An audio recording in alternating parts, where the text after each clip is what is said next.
Hello everyone, শুভ সকাল দিল্লি। যাই হোক, আজকে সকালে ঘুম থেকে উঠে দেখি অনেক সুন্দর করে একটা কুকুরকে গোসল করাচ্ছে, আর সেটাকে আমি একটু ভিডিও করলাম।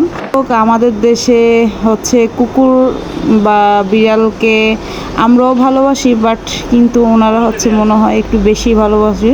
খুব শান্ত হয়ে কুকুরটা আর কি গোসল করছে, সেটাইকে আমি একটু ভিডিও করলাম।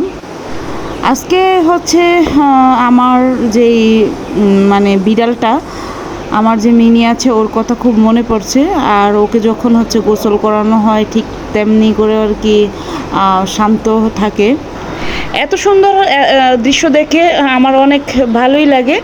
আর দিল্লিতে প্রচুর গরম, সারাদিনটা জানি না কিভাবে কাটবে। তো আমি চেষ্টা করব আপনাদের সাথে সেই ব্লগগুলি আর কি শেয়ার করার জন্য। যাই হোক, সবাই ভালো থাকুন, খোদা হাফেজ। আর ভালো থাকুক সবার পোষা প্রাণীগুলি। খোদা হাফেজ।